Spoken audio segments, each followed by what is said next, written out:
हरे कृष्णा। सभी भक्तों का स्वागत है आज की कक्षा में। आज का अध्याय 7 भगवत ज्ञान और श्लोक संख्या है 21। श्लोक का उच्चारण कर लेते हैं।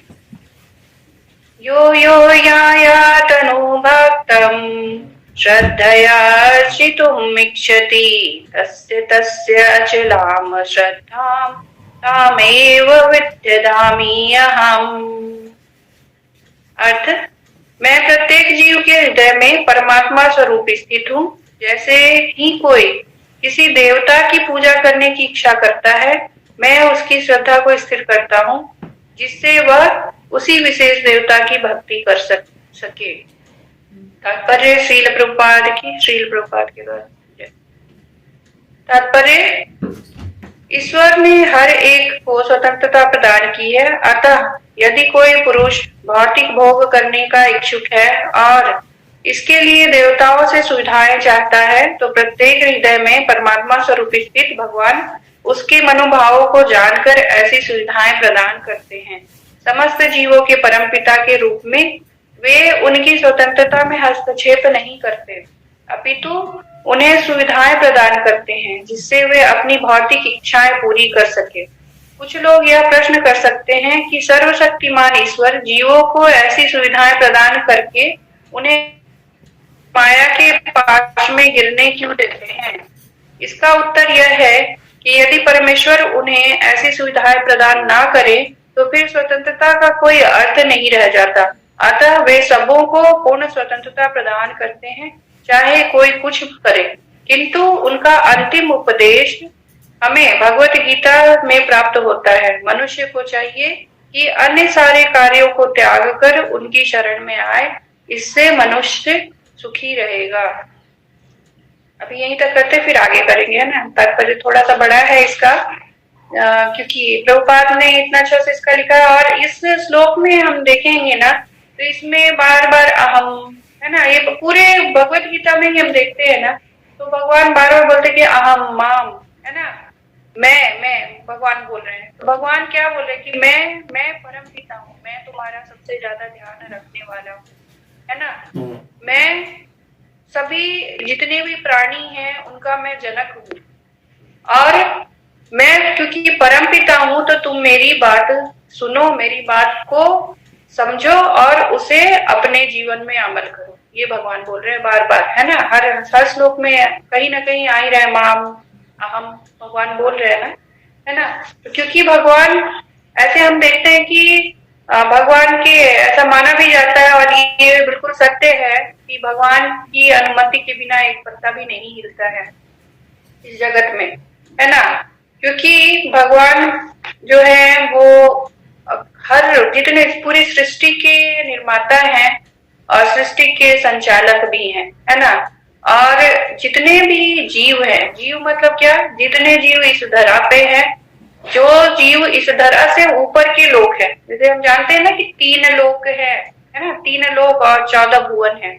3 लोक हैं, पाताल लोक, मृत्यु लोक और ब्रह्म लोक, है ना। पाताल लोक मतलब क्या, इस धरा से जो नीचे है वो पाताल लोक है, और हम जिस धरती पे रह रहे हैं ये मृत्यु लोक है, क्योंकि यहाँ मृत्यु होती है ना, इसलिए मृत्यु लोक है। और ब्रह्मलोक इसके ऊपर के लोक है।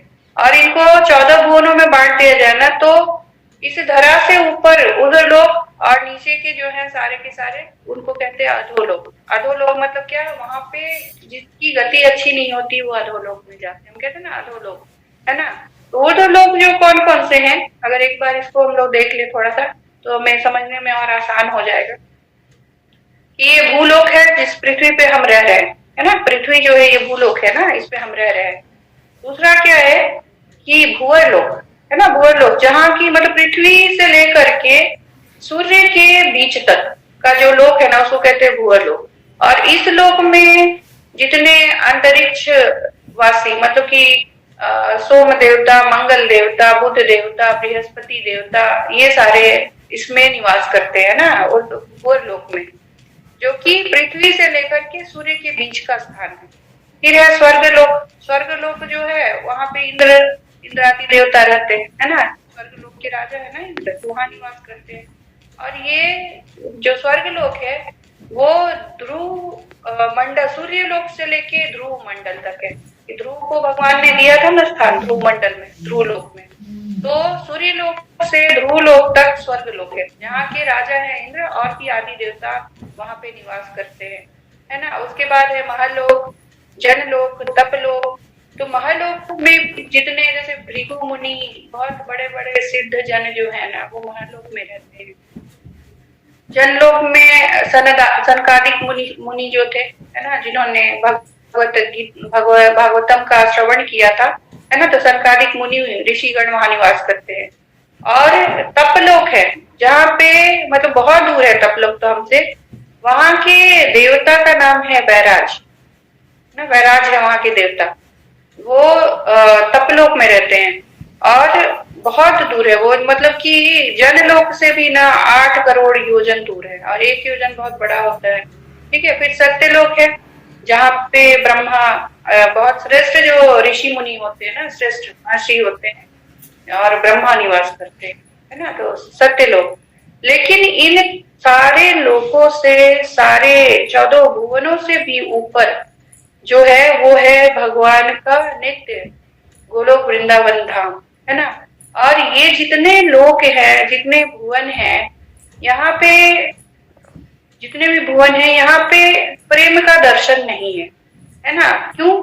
क्योंकि ऐसा लगता है कि प्रेम है, लेकिन वो क्या है, झूठा छलावा है। प्रेम का दर्शन नहीं है यहाँ। केवल प्रेम कहाँ बसता है? तो प्रेम स्थित है भगवान के धाम में। इसीलिए कहा जाता है कि भगवान का धाम, नित्य धाम जो है, वहां जो आनंद है, जो सुख है, वो किसी लोक में, किसी भी भुवन में नहीं है ना।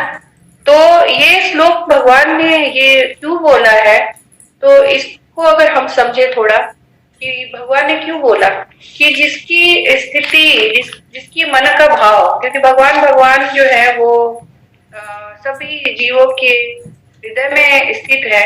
तो हमारे बोले बिना ही भगवान को समझ आ जाता है कि इसे क्या चाहिए, है ना। और जो जो इच्छा करता है उसको भगवान उसे प्रदान करते हैं, है ना। लेकिन क्योंकि भगवान कंट्रोलर है, हम कह रहे हैं कि एक भी पत्ता भगवान की अनुमति के बिना हिलता नहीं है, फिर हम इच्छा कैसे कर पाते हैं? हमारी इच्छा भी तो फिर भगवान के अनुरूप होनी चाहिए ना, भगवान जो इच्छा कराए वही करना चाहिए। लेकिन ऐसा नहीं है। प्राणियों को भगवान ने इतनी स्वतंत्रता दी है कि आप अपनी इच्छा स्वयं कर सकते हैं। और भगवान ने ये जो श्लोक के माध्यम से भगवत गीता बोला कि इच्छा करो, लेकिन मैं आपको जो श्लोक बता रहा हूँ उसको समझ करके इच्छा करो, है ना। श्लोक जो भगवान ने बोले, गीता के माध्यम से बोला है, तो गीता का मर्म जो समझ जाएगा वो इच्छा भी उसके अनुरूप ही करेगा ना। नहीं तो हम देखते हैं कि इच्छा कैसे लोग करते हैं, छोटी छोटी चीजों के लिए इच्छा करते हैं।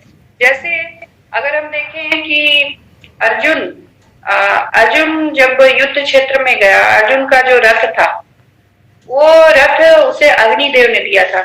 तो उसने ऐसा रथ की इच्छा की थी, और वो इच्छा अर्जुन ने की, तो उसकी इच्छा करने के लिए, रथ की इच्छा के लिए भगवान ने अनुमति दी थी।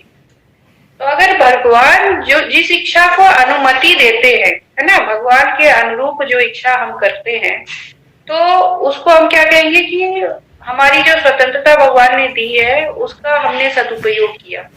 और इस स्वतंत्रता का अगर हम सदुपयोग करते हैं तो वो मुक्ति है ना। और अगर स्वतंत्रता का दुरुपयोग करेंगे तो क्या होगा? बंधन आएगा, है ना। जैसे कि एक बच्चा है घर में, और पिता उसको स्वतंत्रता दे रखी है, लेकिन अगर स्वतंत्रता का वो सदुपयोग करता है तो अपने वो जीवन में बहुत ऊंचे स्तर तक पहुंच जाता है ना। वो अच्छा पढ़ता है, अच्छे आचरण रहते हैं, अगर उसने अपनी स्वतंत्रता का सदुपयोग किया। लेकिन जिस बच्चे ने अपनी स्वतंत्रता, क्योंकि आजकल देखते हैं कि पेरेंट्स तो अब हस्तक्षेप करना बड़ा मुश्किल हो रखा है। मैंने बहुत जगहों पे देखा है ऐसा कि बच्चे कंट्रोल के बाहर है।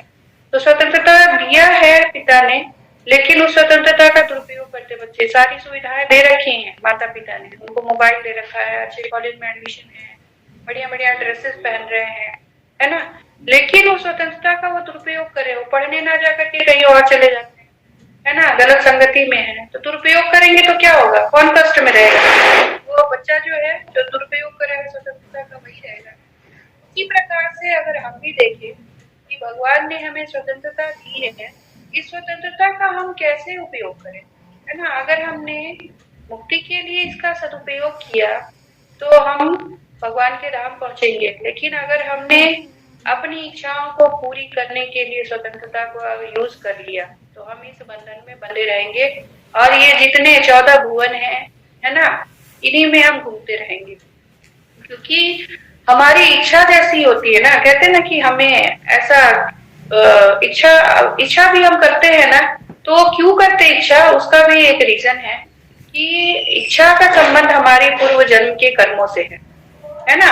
आप देखिए कि हमारे समाज में भी अलग अलग तरह के लोग हैं, है ना, किसी का विचार अलग है, किसी की इच्छाएं अलग है, कोई बहुत उदंड टाइप का है ना। तो वो क्यों ऐसा है, क्योंकि उसने पूर्व जन्म में ऐसे कर्म किए, उसके अनुसार से वो ऐसा अभी है, उसका नेचर या वो ऐसी चीजें इच्छा करता है ना। तो और पूर्व जन्म के कर्मों के अनुसार ही भगवान जो है हमें अलग अलग भुवनों में स्थान हमें दे देते हैं, है ना। अगर अच्छे थोड़े कर्म किए हैं तो स्वर्ग लोक, है ना, स्वर्ग लोक में मिल जाएगा स्थान, या तपलोक में मिल जाएगा। जैसे सनकादिक मुनि थे, उन्होंने बहुत अच्छे कर्म किए, ध्यान से, है ना, कितना सुंदर से सनकादिक मुनियों ने नैमिषारण्य में भागवतम का श्रवण किया, उसका मर्म समझा, भगवान की भक्ति की, तो उनको इतने सुंदर जो स्वर्ग लोक, महलोक, है ना, जनलोक, इन सबों में स्थान मिला। ब्रह्मा ने भी, क्योंकि ब्रह्मा हर समय क्या होते हैं, बदलते रहते हैं ना, तो ब्रह्मा भी बहुत सुंदर, उन्होंने भगवान की भक्ति की होगी तो ब्रह्मा को ब्रह्म लोक मिला, है ना। तो अच्छे कर्म करेंगे तो ऊपर के लोकों में जाएंगे, और अगर निम्न कर्म करेंगे तो नीचे के लोकों में जाएंगे, जिसे अधोलोक कहते हैं। और अधोलोक में केवल कष्ट ही कष्ट है ना, केवल कष्ट है अधोलोक में। और पाताल लोक जो है, ऐसे कहते हैं कि पाताल लोक माना जाता है, पुराणों में जिक्र है कि पाताल लोक की धरा जो है ना, वह स्वर्ण से निर्मित है ना, स्वर्ण से निर्मित है पाताल लोक की धरा। तो सोचिए, ऐसा अगर कहे कि स्वर्ण से निर्मित जो धरा है, उस भूमि पे रहने पे तो मजा आ जाएगा, लेकिन ऐसा नहीं है। स्वर्ण से निर्मित है वो धरा, तो वहां तो कुछ भी उपजेगा नहीं ना, क्योंकि स्वर्ण तो कुछ भी दे नहीं सकता, केवल लस्ट देगा, है ना, हमारे अंदर और इच्छाएं कामना बढ़ाएगा। तो इसलिए पाताल लोक के निवासी जो होते हैं ना, वो खुश नहीं रहते, क्योंकि उनकी कामनाएं जो है ना, वो निरंतर बढ़ती रहती है, और लगता है जैसे वो क्या अनसेटिस्फाइड रहते हैं हमेशा। लेकिन जिस लोक में भगवान की भक्ति है, संतोष है, वहां पे आनंद आनंद है। जैसे कि भगवान का धाम जो है, वहाँ इच्छाएं तो है नहीं, वहां ना इच्छाएं नहीं है, वहाँ क्या इच्छा है, तो केवल भगवान की सेवा इच्छा है ना, और अपने लिए कोई इच्छा नहीं है। इसीलिए वहाँ के हर जीव जो है, हर प्राणी जो है, वो बहुत आनंदित है भगवान के धाम में, है ना, बहुत आनंद में रहते हैं। और उनकी भगवान क्योंकि उनके ऊपर इतने प्रसन्न रहते हैं कि उनकी हर जरूरत को पूरा करते रहते हैं भगवान। तो ऐसे ही है कि अगर हम कहें कि अब हम इस लोक में, इस धरा पे हैं, तो हम उसे ऐसा फील कर सकते हैं, अगर हम भगवान की इच्छा के अनुरूप चलेंगे ना, तो हम भी आनंदित रहेंगे, है ना। तो थोड़ा सा और आगे पढ़ते इसमें इसमें है फिर, जीवात्मा तथा देवता दोनों ही परमेश्वर की इच्छा के अधीन है। अतः जीवात्मा न तो स्वेच्छा से किसी देवता की पूजा कर सकता है, न ही देवता परमेश्वर की इच्छा के विरुद्ध कोई वर दे सकते हैं। जैसे कि कहावत है, ईश्वर की इच्छा के बिना एक पत्ती भी नहीं हिलती। सामान्यतः जो लोग इस संसार में पीड़ित हैं, वे देवताओं के पास जाते हैं, क्योंकि वेदों में ऐसा करने का उपदेश है कि अमुक अमुक इच्छाओं वाले को अमुक अमुक देवताओं की शरण में जाना चाहिए, है ना। जैसे एक यहाँ दिया एग्जाम्पल कि एक रोगी को सूर्य देव की पूजा करने का आदेश है, इसी प्रकार विद्या का इच्छुक सरस्वती की पूजा कर सकता है, और सुंदर पत्नी चाहने वाले व्यक्ति शिव जी की पत्नी देवी उमा की पूजा कर सकता है। इस प्रकार शास्त्रों में विभिन्न देवताओं की पूजन की विधियां बताई गई हैं, क्योंकि प्रत्येक जीव विशेष सुविधा चाहता है। अतः भगवान उसे विशेष देवता से उस वर को प्राप्त करने की प्रबल इच्छा की प्रेरणा देते हैं और उसे वर प्राप्त हो जाता है। अच्छा, यहाँ पे बहुत इम्पोर्टेंट है ये कि भगवान इच्छा करने का वर दे रहे हैं, है ना। अगर भगवान इच्छा करने का वर दे रहे हैं तो ये तो सही है। अगर भगवान की इच्छा के अनुरूप अगर किसी देवी देवता का कोई भी मनुष्य पूजा कर रहा है ना, तो वो अच्छा है। जैसे कि अर्जुन को भी भगवान ने आदेश दिया था जब महाभारत का युद्ध आरंभ होने वाला था, उसके पहले उमा देवी का पूजा करने के लिए, है ना, क्योंकि शक्ति है ना, तो शक्ति का आह्वान करने के लिए भगवान ने आदेश दिया। तो भगवान के आदेश के अनुसार अगर कोई व्यक्ति किसी स्पेसिफिक देवी देवता का पूजा करता है तो वो गलत नहीं माना जाएगा। लेकिन अगर भगवान की इच्छा के विरुद्ध, है ना, अगर ऐसा कोई कार्य करते हैं हम, तो वो क्या हो जाएगा, वो बंधन का कारण है और भगवान फिर रुष्ट हो जाएंगे। और वो देवी देवता भी ना क्षणिक तो तुरंत से दे देंगे, जो भी इच्छा किया मांगा वर वो दे दिया, लेकिन वो वर ना ज्यादा समय तक टिकेगा नहीं, वो तुरंत विनष्ट हो जाएगा। और वो वर जो है ना, वो फिर क्या हो जाएगा, उससे बहुत सारी परेशानियां आएंगी। जैसे कि आप देखो कि हिरण्यकशिपु ने, है ना, ब्रह्मा जी से वरदान मांगा था ना हिरण्यकशिपु ने कि मैं अमर हो जाऊं। तो ब्रह्मा जी ने बोला कि बेटा मैं अमर जब नहीं हूं तो मैं तुमको कैसे अमर कर दूं, है ना, क्योंकि मेरे हाथ में तो ये है नहीं, मेरी शक्तियां तो है वो सीमित है ना। तो सारे देवी देवताओं की शक्तियां जो है ना वो सीमित है ना, तो सीमित है तो उसके अनुसार ही देवी देवता जो है वो फल देते हैं। और हिरण्यकशिपु ने वरदान मांगा अमर होने का, फिर भी ब्रह्मा जी तो तुम अमर तो नहीं हो सकते, लेकिन कुछ ऐसा मांगो कि तुम बहुत दिनों तक। तो उसने बोला कि मैं ना किसी मनुष्य से, बोला कि ठीक है मारा जाऊं, ना किसी जानवर से, ना संध्या में, ना दिन में, ना रात में, ऐसा बोला था ना, ना धरा में, ना आकाश में। तो फिर भी भगवान ने ऐसा युक्ति बना करके भगवान ने हिरण्यकशिपु को कैसे मार डाला, है ना, ये अपने जंघे के ऊपर रखा भगवान ने, है ना। भगवान जो है नरहरि बन करके आ गए, है ना, नरसिंह भगवान के रूप में आ गए, ना तो मनुष्य ना ही पशु, है ना देवता ना दानव, कैसे बन के भगवान आ गए, अपना रूप बदल के आ गए। और वो समय जो था वो कौन सा समय था, ना तो रात्रि था ना दिन था, है ना, बीच का प्रहर था, गोधूली का बेला था, क्योंकि भगवान गोधूली के बेला में ना भगवान प्रकट होते हैं। तो गोधूली के बेला में भगवान प्रकट हुए और हिरण्यकशिपु को मार डाला, है ना। तो ऐसा बहुत सारा एग्जाम्पल हम अपने उपनिषदों में, पुराणों में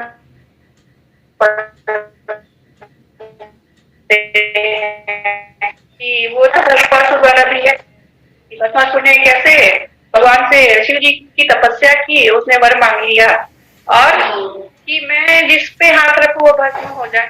फिर भस्मासुर का ध्यान जाता है पार्वती माता जी पे, और पार्वती तो इतनी सुंदर उमा है, तो उनको उमा को पाना चाहता है और वो सोचता है कि शिव जी जब रहेंगे तो मेरे मार्ग में बाधा रहेगा, तो इनको पहले भस्म कर दूं। तो शिव जी के पीछे पीछे वो दौड़ता है और फिर क्या होता है कि शिव जी जो है वो विष्णु जी के पास जाते हैं कि भाई मेरी रक्षा करो, मैंने तो ऐसा वर इसको दे दिया, अब ये मेरे ऊपर ही ट्राई करने वाला है। तो विष्णु जी अपना रूप बदल के आते हैं और ऐसे उसे मुद्रा करवाते हैं, है ना, नित्य बोलते कि मेरे जैसा नित्य करके दिखाओ, फिर सर पे हाथ रख लेते हैं अपना, उसने भी वैसे ही किया और भस्मासुर पे बाकी है। तो इच्छाएं जो है ना, देखो कितनी बड़ी बड़ी इच्छाएं की उन लोगों ने, लेकिन उसका परिणाम क्या हुआ, वो भस्म हो गया ना। तो भगवान की इच्छा के अनुरूप अगर हम इच्छा नहीं कर रहे हैं ना, तो हमारा भी विनाश हो जाएगा, इसका यही मतलब है। लेकिन फिर भी भगवान हमारा भगवान क्यों बोल रहे हैं कि अलग अलग देवताओं में जो उनके प्रति रिस्पेक्ट आ जाता है। लोग करते हैं ना, पूजा करते हैं, सूर्य देवता की कोई कर रहा है, तो कोई बृहस्पति देवता की पूजा कर रहा है, कोई इंद्र की कर रहा है पूजा, है ना। तो एग्जाम्पल्स तो हमने बहुत सारे देखे। इंद्र की भी पूजा, जब ब्रजवासी इंद्र की पूजा करते थे, है ना, तो इंद्र को बहुत गर्व जो हो गया था, है ना। तभी तो भगवान ने गोवर्धन उठा करके सारे ब्रजवासियों की रक्षा की, क्योंकि ब्रजवासी जो थे ना इंद्र की पूजा करते थे, लेकिन वो भगवान की इच्छा के मतलब उनको पता था कि इंद्र जो है वो अपनी पूजा जबरदस्ती करवा रहा है हमसे, तभी वो वर्षा कर रहा था, है ना, नहीं तो सूखा कर देता। और इंद्र का प्रकोप तो इतना था कि इतना ज्यादा बारिश किया, इतना बारिश किया कि पूरा ब्रज जो है वो डूबने वाला था, खूब आंधी तूफान। तो भगवान ने रक्षा कर दी, है ना। तो भगवान जो है अपने भक्तों की रक्षा हर समय करते हैं, और अपने भक्तों का हमेशा मान भी बढ़ाते हैं भगवान, है ना। तभी तो इंद्र का मान मर्दन कर दिया, है ना। और ये जितने लोक में अभी जो हमने अभी डिस्कस किया कि 14 भुवन हैं और तीनों लोक हैं, तो इनमें जितने भी जीव हैं, क्योंकि सब जीव है ना, तो जीव जितने हैं इनकी तो मृत्यु निश्चित है ना, निश्चित है। भले आयु अलग अलग है, जैसे हमारी आयु अभी 100 वर्ष है, लेकिन ऊपर के लोकों में आयु ज्यादा होती है ना। जैसे जैसे जितने ही ऊपर के लोक में जाएंगे ना, आयु बहुत ज्यादा है। तो लेकिन आयु ज्यादा है लेकिन मृत्यु निश्चित है। केवल केवल भगवान के नित्य धाम में ही, वहां पे ना तो आना है ना जाना है। वहां पे जब चतुर्भुज रूप मिल जाएगा तो फिर वहीं के रह जाएंगे, वहां से फिर नहीं आएंगे, है ना। और सब क्या है, सब नष्ट होने वाले हैं, है ना। जब जब प्रलय आता है, तो प्रलय जब आता है ना, तो प्रलय के काल में जो तीन लोक है, भूलोक, भुवर्लोक और स्वर्गलोक, ये सारे के सारे ना खत्म हो जाते हैं, सब डूब जाते हैं। लेकिन ऊपर के महालोक, जनलोक, तपलोक जो है, क्योंकि भगवान ने उन लोगों पे, जितने वो ऋषि मुनि थे, सब पे इतनी कृपा की है भगवान ने कि उसे भगवान बचा लेते हैं और सारे के सारे प्रलय के समय डूब जाते हैं, है ना। लेकिन लेकिन भगवान का नित्य धाम है, वो कभी, वहां तो कुछ भी नहीं होता, वहां प्रलय, क्योंकि भगवान स्वयं प्रलय करते हैं, है ना। वो तो प्रलय के भी जनक है, सारे कारणों के कारण है, इसलिए थोड़ा सा और आगे पढ़ते हैं। अच्छा, यहाँ पे देखो क्या बताया गया है कि एक रोगी को सूर्य देव की पूजा करने का आदेश है। इसी प्रकार विद्या का इच्छुक सरस्वती की पूजा करता है, और सुंदर पत्नी चाहने वाला व्यक्ति शिव जी की पत्नी देवी उमा की पूजा करता है।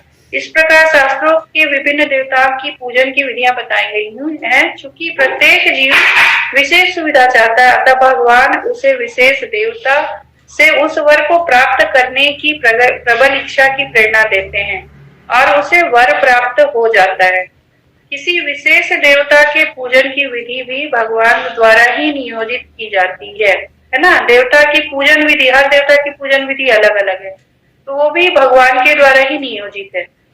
जीवों में जीवों में वह प्रेरणा देवता नहीं दे सकते, है ना। हमारे अंदर जो भी प्रेरणा आती है ना, वो देवता नहीं देते कि हमें सूर्य की पूजा करनी है, कि हमें इंद्र की पूजा करनी है, वो भगवान ही प्रेरणा देते हैं। तो भगवान के अनुरूप है, तो ऐसा हम ये नहीं कर सकते कि देवता की पूजा करना गलत है।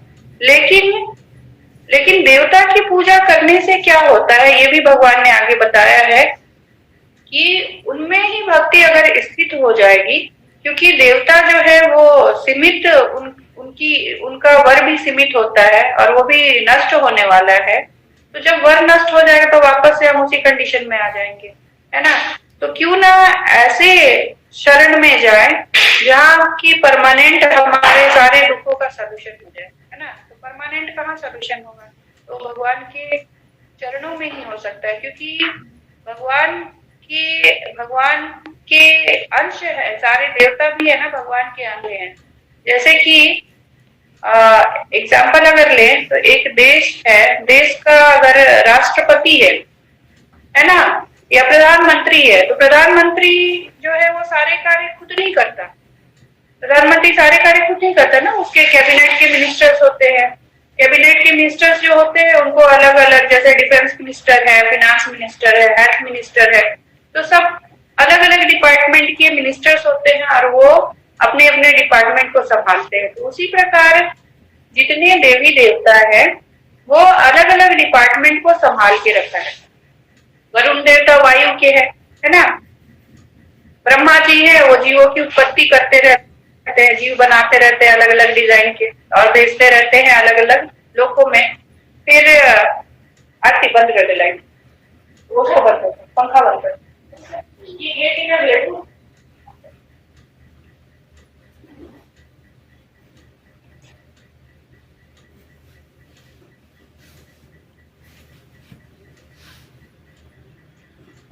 हरे कृष्णा।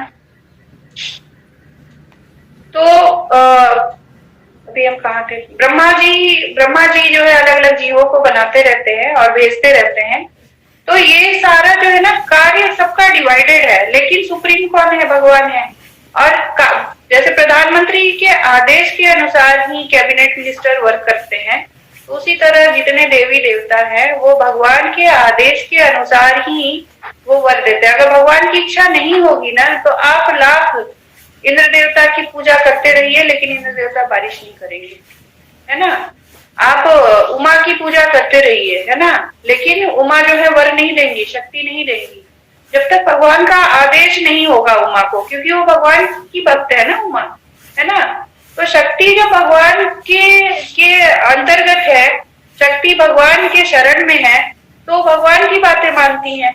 इसलिए बिना भगवान की इच्छा के कोई भी देवी देवता ना कोई वर नहीं दे सकते, है ना। अगर जैसे कोई है पूजा कर रहा है, खूब सूर्य देवता की पूजा कर रहा है, लेकिन फिर भी उसका स्वास्थ्य ठीक नहीं हो रहा है ना, मतलब क्या कि भगवान की इच्छा नहीं है ना। आजकल हम देखते हैं कि बहुत लोग जाएंगे और कहीं भी चले गए और पाखंडी लोग जो है वो बता देंगे कि वो करो, शनिवार को तेल दान करो, काले वस्त्र दान करो, क्या क्या बताते हैं, है ना। लेकिन अगर कितना भी वो दान कर ले फिर भी वो ठीक नहीं होता, मतलब क्या भगवान की इच्छा नहीं है उसमें उसको ठीक करने की। जब भगवान की इच्छा रहती तो तुरंत से शनि देवता जो है वो भगवान से सैंक्शन करेंगे कि हाँ शनि देवता आप उनका वो काम कर दो, तो शनि देवता कर देंगे काम, है ना। लेकिन भगवान अगर नहीं चाहेंगे तो नहीं हो सकता वो, है ना। लेकिन जीव इच्छा कर सकता है भगवान के विरुद्ध क्योंकि ये स्वतंत्रता है। बार बार भगवान ने कैसे हमें माया के पास में, है ना, बांधने का स्वतंत्रता दे चुके हैं कि आप ऐसी गलती करो, ऐसी इच्छा करो और माया के पास में बंध जाओ, है ना। आगे पढ़ते हैं। जीवों में वह प्रेरणा देवता नहीं दे सकते, किंतु भगवान परमात्मा है जो समस्त जीवों के हृदयों में उपस्थित रहते हैं। अतः कृष्ण मनुष्य को किसी देवता के पूजन की प्रेरणा प्रदान करते हैं। सारे देवता परमेश्वर के विराट शरीर के विभिन्न अंग रूप हैं, है ना। तो भगवान का विराट रूप जो भगवान ने अर्जुन को दिखाया था ना, तो उस टाइम सारे देवता भी वहां प्रकट हुए थे भगवान के, क्योंकि वो भगवान के अंग रूप में है ना, तो सारे के सारे देवता भी वहां पे प्रकट हुए थे, है ना, अंग रूप में। अतः वे स्वतंत्र नहीं होते। वैदिक साहित्य में कथन है, परमात्मा रूप में भगवान देवता के हृदय में भी स्थित रहते हैं, क्योंकि देवता भी क्या है? जीव है ना, हमारी तरह जीव है, लेकिन तो इसलिए परमात्मा उनके हृदय में भी स्थित रहते हैं। अतः वे देवता के माध्यम से जीव की इच्छा को पूरा करने की व्यवस्था करते हैं, किंतु जीव तथा देवता दोनों ही परमात्मा की इच्छा पर आश्रित है ना। तो हमें ये बिल्कुल मान लेना चाहिए कि हम भगवान की इच्छा पे ही आश्रित है, वे स्वतंत्र नहीं है। मतलब भगवान ने स्वतंत्रता दी भी है और नहीं भी दी है, ऐसा ही हम इसे समझ सकते हैं। स्वतंत्रता है इच्छा करने की, लेकिन इच्छा की पूर्ति तभी होगी जब भगवान चाहेंगे। भगवान अगर नहीं चाहेंगे तो हमारी इच्छा की पूर्ति नहीं हो सकती है ना।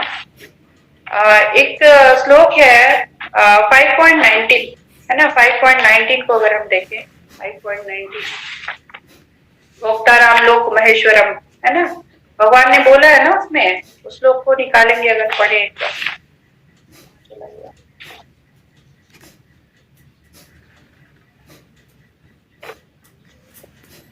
कोई निकालेंगे क्या? भोक्तारम यज्ञ तपसाम सर्वलोक महेश्वरम। हाँ, ये जो है ना, तो भगवान क्या बोल रहे हैं ना कि उसी की मुक्ति संभव है ना। इस श्लोक के माध्यम से भी हम इसको अगर लिंक कर लेना इसमें, तो भगवान क्या बोल रहे हैं कि इस जो ये मान लेगा कि मैं परम दयालु, है ना, अगर ये मान ले कि मैं परम दयालु, मेरे को ही परम दयालु मान ले और सारी चीजों का भोक्ता मान ले, है ना, मेरे को ही सारी चीजों का भोक्ता मान ले अगर जो, तो वो हमेशा के लिए सुखी हो जाएगा। अगर हम ये माने ना, इच्छा कर करके हम ये माने कि मेरे को सब चीज भोगना है, मेरे लिए भगवान ने बनाया है सब कुछ, तो मैं ही भोगूं, अगर ये मानेंगे ना तो ये बंधन का कारण है। और यही दुख का कारण है। सबसे बड़ा दुख का कारण यही है कि भगवान ने मेरे लिए बनाया तो मैं भोगूं उसे, है ना। लेकिन अगर हम ये मान लेना कि जितनी भी चीजें बनाई है भगवान ने, वो भगवान ने अपने लिए ही बनाई है। हम जीवन को भी बनाया है भगवान ने ना, अपने लिए बनाया है कि हम भगवान की सेवा कर सके, है ना। तो लेकिन हम क्या होते हैं ना, अपनी स्वतंत्रता का गलत उपयोग करते हैं, गलत यूज करते हैं, मतलब दुरुपयोग करते हैं, और सभी चीजों को हम भोगने की इच्छा करते हैं। और इसलिए हम इस ना बंधन में बंधे हुए हैं, और कितनी योनियों में। और ये जो योनियां है 14 भुवन में, अब अगर हम कहें तो 14 भुवनों में अलग अलग तरह के जीव प्राणी है ना। तो सोचिए अगर हम 14 भुवनों को भी पार करना, 84 लाख योनि तो हम कहते हैं कि धरा का है, भूलोक का है 84 लाख योनि, और जो और भुवन है ना, भूलोक से ऊपर के भुवन में गए, अगर भुवन लोक में गए, स्वर्ग लोक में गए, तो वहां पे भी फिर कई सारी योनियां हैं, उनमें भी भटकना पड़ेगा। तो बहुत बहुत बहुत बहुत प्रयास के बाद ही भगवान के सामने पहुंच पाएंगे। तो इतना जो अपॉर्चुनिटी है ना, उसको जाने नहीं देना चाहिए, ग्रैब करके रखना चाहिए कि भगवान के धाम हम पहुंच जाए। और इच्छा हम हमेशा भगवान के अनुसार ही करें, जो भगवान ने बोला है उसे ही माने। मतलब बिल्कुल गीता को जब भी कंफ्यूजन हो ना, तो गीता खोले, वहां से हम आंसर ढूंढ ले कि भगवान ने क्या बोला था, है ना, उसको ही हम फॉलो करें। तो कभी भी हम ना बंधन में फंसेंगे नहीं और कभी दुखी नहीं होंगे। तो मुझे यही समझ आया, और भी कोई भक्त जोड़ना चाहे तो जोड़े। धन्यवाद माता जी।